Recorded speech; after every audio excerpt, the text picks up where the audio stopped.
آج کی رات شب برات کے نام سے 15 شعبان المعظم کی رات، اس کو کیا کہا جاتا ہے؟ شب برات۔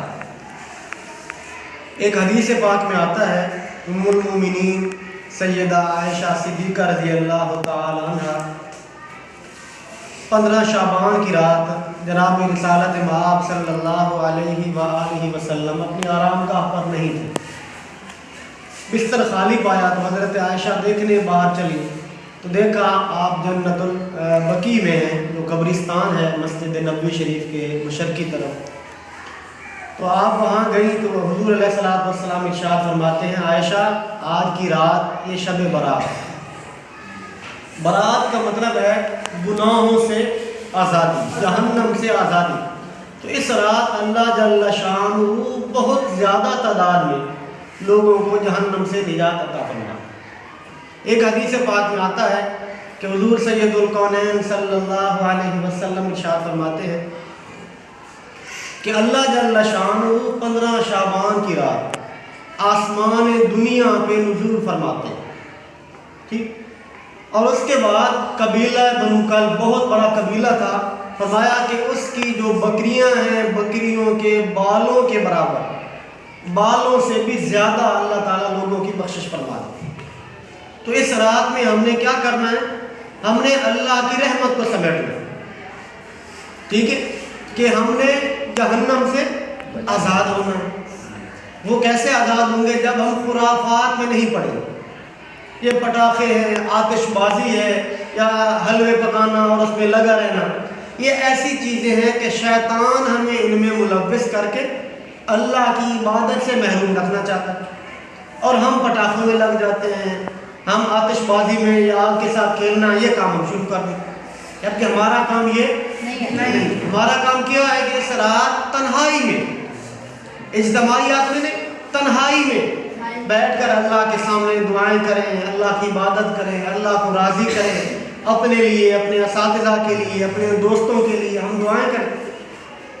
اور حضرت علی رضی اللہ تعالیٰ عنہ سے ایک روایت ہے، فرمایا کہ 15 شعبان کی رات اللہ کی عبادت کرو اور دن میں روزہ رکھو، یہ مستحب عمل ہے۔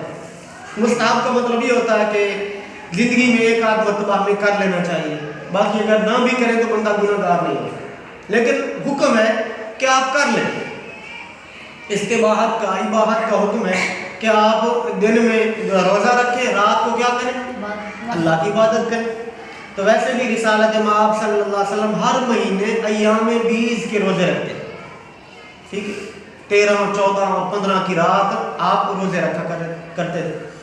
تو اس بنیاد پر ہم نے آج کی رات کو کیا کرنا؟ قیمتی بنانا۔ کیسے بنائیں گے؟ فضولیات نہیں کرنا، آگ کے ساتھ نہیں کھیلنا، کسی غریب کی مدد کر دینی ہے، ٹھیک ہے۔ اسی طرح اللہ کے راستے میں مسجد میں کوئی چیز ہے ہمارے پاس جو ہم فضولیات میں لگانا چاہتے ہیں، مسجد میں دے دیں تاکہ اللہ بھی راضی ہوں گے اور جو اللہ کی مخلوق بھی راضی ہوں گے۔ اور انسان کے میں فائدہ کیا ہے کہ دعا جو ہے یہ تقدیریں بدل دیتی ہے۔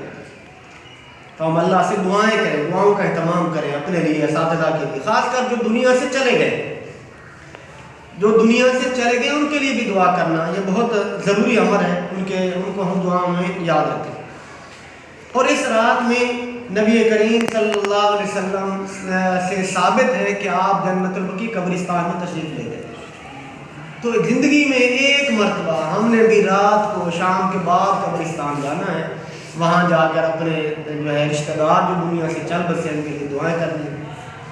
اور اس رات میں 7 ایسے لوگ ہیں جن کی بخشش نہیں ہوگی،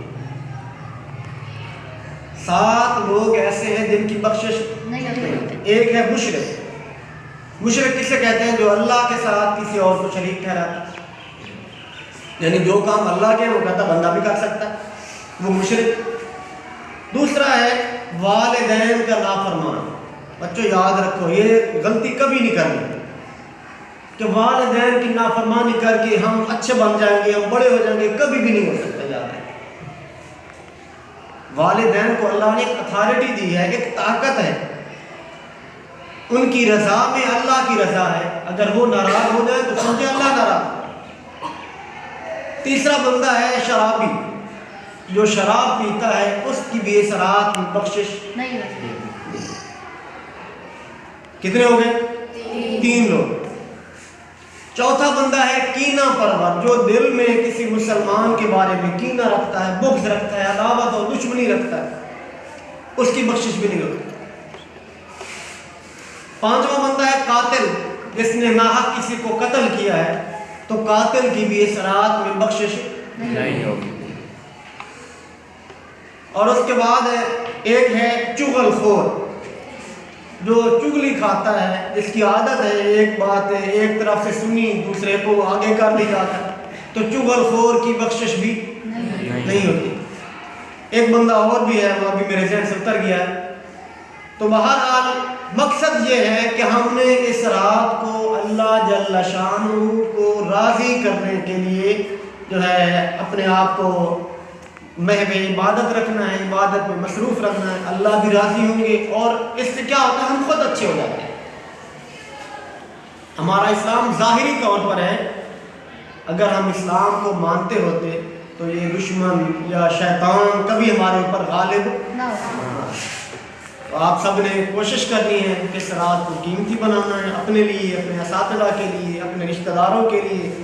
آپ نے دعاؤں کا اہتمام کرنا ہے. اللہ تعالیٰ آپ کی عبادت، آپ کے نیک کاموں میں برکتیں عطا فرمائے.